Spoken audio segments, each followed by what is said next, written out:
This is Lily's Cowboys, Book 1 in the Second Chance series, by S.E. Smith.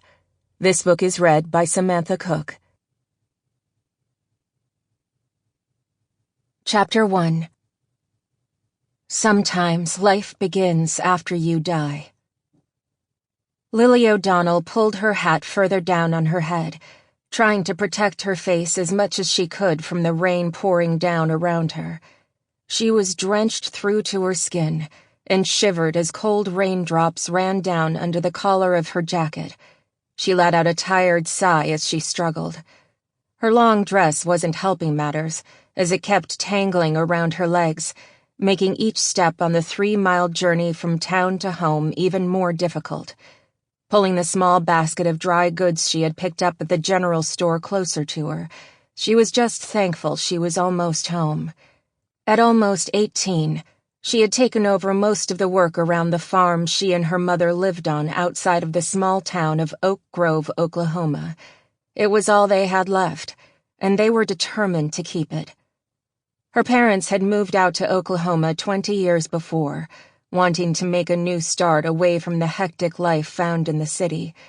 It had been a difficult journey for her mother, but her father, Gerald O'Donnell, had wanted to find a place where he could farm and raise a family. Everything had been fine until 2 years ago, when a man from town named James Butler had started coming around. Lily didn't like him.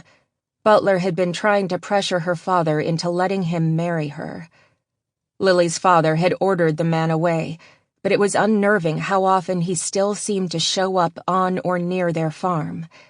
When her father had died a year later in an accident while working with Butler, she had become suspicious and begged the sheriff to investigate. The sheriff could find no conclusive proof that Butler had anything to do with her father's fall off a barn roof they had been working on together at a nearby farm.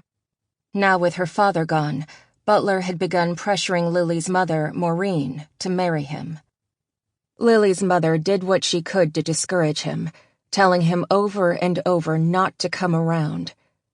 Lily sighed again as she thought of the last few months. It had been very hard for them. She and her mother knew living on a farm would be hard. What they had not expected to discover was that for 2 women living alone on a farm, it was almost impossible, as the work and repairs were never ending.